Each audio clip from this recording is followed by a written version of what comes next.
But part of helping people walk in their calling and their gifting is helping them walk that line between realism and hope. And so how do you walk that line between encouragement and challenge with people? You know, speaking the truth in love. We love the love part of that, but we don't like the truth part of that. So how do you do that, or do it well? Well, that's what I was going to say. I do it, but I don't know how well it turns out all the time. I'm very decisive, you know, so I'll make a decision, but it doesn't always feel good. Or it's funny, one of my mentors, my favorite, my top mentor, if there's such a thing of ranking, he said about himself that I've adopted, he said, I'm not always right, but I'm always certain. And I thought, yeah, that's me. I totally get that.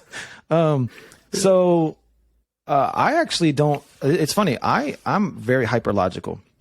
I'm the curious guy. I ask why a lot, but not like the 8-year-old who just asks why for no actual reason of trying to find out, but just obnoxious. I'm not quite that way, but I do ask why a lot because I want to get to the end result that you think you're supposed to get to or you want to get to. That being said, I'm able to then take this whole journey of here's what you want to do, here's what you think is the outcome, and I'm able to kind of chunk that and help people take steps.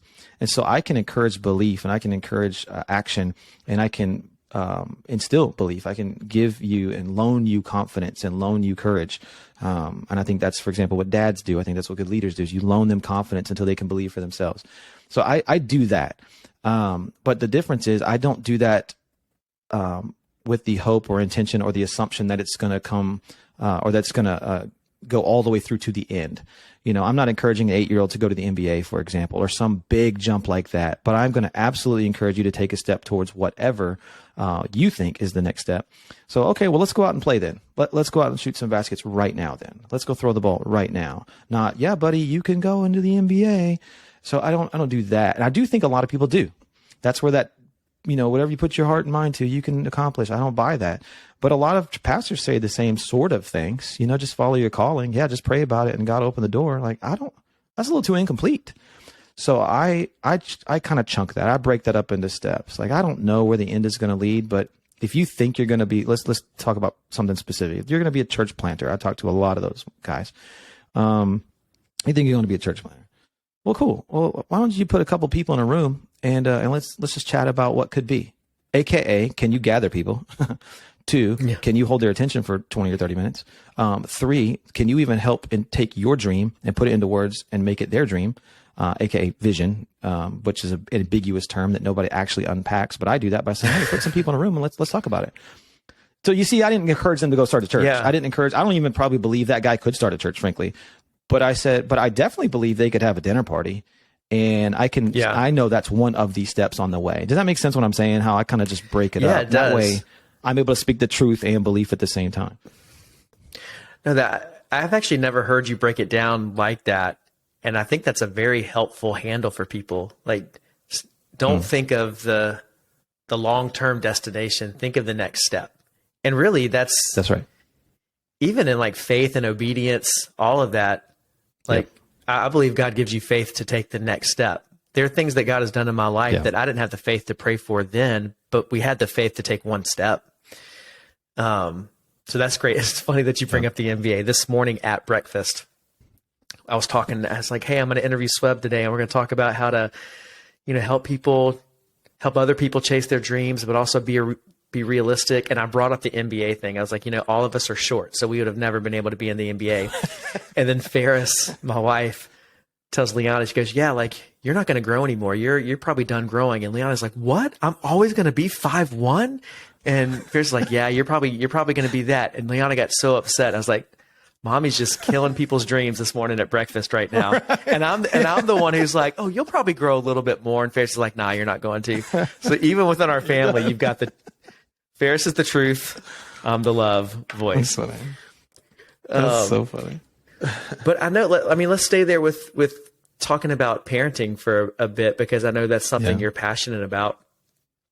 How do you recognize gifts in your children that you want to fan into flame? And how do you actually develop that? Yeah. Well, another thing I do because of my hyper logic nature is I also like to define things. So, gift is pretty ambiguous, really, unless you're talking about like one under the Christmas tree. But other than that, it's like spiritual gifts, for example, the gift of prophecy. Holy moly, bro. Be careful how much encouragement you do to that, because they don't actually know if that's their gift. They just heard somebody say it one time at a worship night when they were pretty emotional. So it's pretty ambiguous. And I'm not saying it's bad. I'm just saying, like, define what you mean. So I want to see fruit. And that's going to be a really good indication of a gift. But I think what a lot of people say when they say gift, what they actually mean, because they're lazy, is they mean passion. Like, man, that guy has a gift for this. No, he's just working really hard at a hobby. If nothing else, his gift is probably hard work. It's probably not actually, music or whatever the thing is he's working hard at. So I just try to define a little bit more, at least in my mind. I'm not saying this to the person or to my son or my daughter. But in my mind, I'm looking for the fruit, the patterns, the trends, those kind of things. And then that helps me identify, quote, gift. And then that's the thing I can, again, go back to previous conversation. I can go in and then chunk that into different steps that I can hopefully push them into. But that's very helpful for me, rather than trying to, because again, if you were to try to right now, if I said, Wade, what are the top 5 or 10 gifts that you see in people, it'd be very hard, because there's just a lot of ambiguous things out there. And I'm just looking for fruit, which again, probably takes the mystical spiritual nature out of it. It's like, oh, he works hard. Right. Yeah. That's right. That's what I'm looking for, is hard work. Cause it's not hard work, for example, is not a contradiction to gift or favor or those kind of things. And I think sometimes we say that is. I think, for example, skill is not the same as gift, but they sure as heck aren't opposites. And, I think sometimes we're like, he doesn't have the skill, but he's got a heart for it. And I think there's a gifting in him somewhere where he's going to magically go from 5'1" to 6 foot and go to the NBA. Like, whoa, bro, I don't know if that's the definition of a gift. And so, I know I'm kind of chasing and bouncing around some different options and suggestions or thoughts, but at the end of the day, I'm looking for fruit, is how I'm able to identify what I perceive as a potential opening for a gift. And then I just lean into that. And that way I'm not making a promise for them. I'm just encouraging them. Yeah. And I think that's an important distinction to make about your passion doesn't equal your gift, because I think, right. And I've talked about this some, but we take a dream we have and all of a sudden we turn it into a calling, and we say, well, because I want this, then it must be my calling. Because I'm passionate about this, it must be my gift. And it might be, but it might not be. And we might have the wrong understanding of gift and calling, which I think, we've turned the word calling into something that it's actually not biblically. Yes. But once you see the fruit, how do you encourage more fruit? Because sometimes we think that it's just all like, we just need to give people just encouragement. But I also think there's pressure that helps produce more fruit. So can you talk about absolutely the role that pressure plays as you're trying to raise somebody up or develop them? Yeah. Well, I did. I think I posted this the other day too. I'm not sure. I definitely talk about it a lot lately. But is the idea of pressure, and you have to put pressure on people. I think, as a leader, as a dad, as a grown up, just as a human, and you need to also invite it. Because I agree. I think that's going to help refine and define a lot of stuff that people are just flippantly calling callings or passions or those words. You put pressure on, all of a sudden that gets real clear. It might have just been a good idea.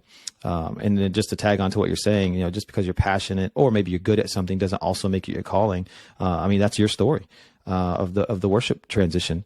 And so but sometimes, a lot of times, you can be good at something that leads you into what ultimately is going to be your gift or calling or your long-term purpose or whatever. And that was just the thing that got you to the next step. In your case, I need to play guitar and sing to get me into a conversation or relationship that's going to serve me well for a couple of years. But to do what I really need to do, I needed the skill part and the stage part to get there. So anyway, I put pressure to keep again, refining and defining that and determining, wait, are you just good at that? Well, let's put pressure on to see if you're committed to it. Cause you can be good and not committed. I'm the guy that's I'm pretty lazy. I'm good at a fair amount of regular things. I'm the handyman guy. I grew up an athlete. I'm very coordinated, but a lot of that, I just came real easy to me, which is actually detrimental now that I'm older, is I haven't really learned to really push through hard things. I've just learned to just sidestep hard things.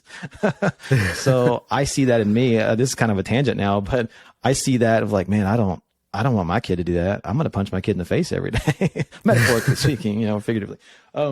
But I want them to see what hard life is like. Not in, again, the crazy arbitrary hard work, but I'm going to, let's put pressure on that.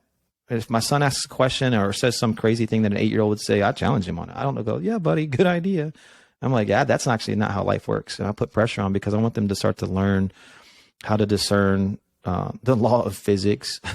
I want them to discern reality, those kind of things. And that doesn't kill dreams. To me, it focuses them. They go, oh, this is attainable. Because again, a myth and a dream look similar from afar, but you get closer to it, you're like, this is dumb. This is never going to happen. This isn't even real. This isn't even how the law of physics works. Those kind of things. And so I feel like pressure helps discern that. And so because I'm hyperlogical, because I'm decisive, because I also on some level wish people would have done this to me earlier, I lean in that way on my kids, and see my, habit or, my, I guess it's habit of putting pressure on them as the thing I'm doing to fuel their dreams or focus their dreams.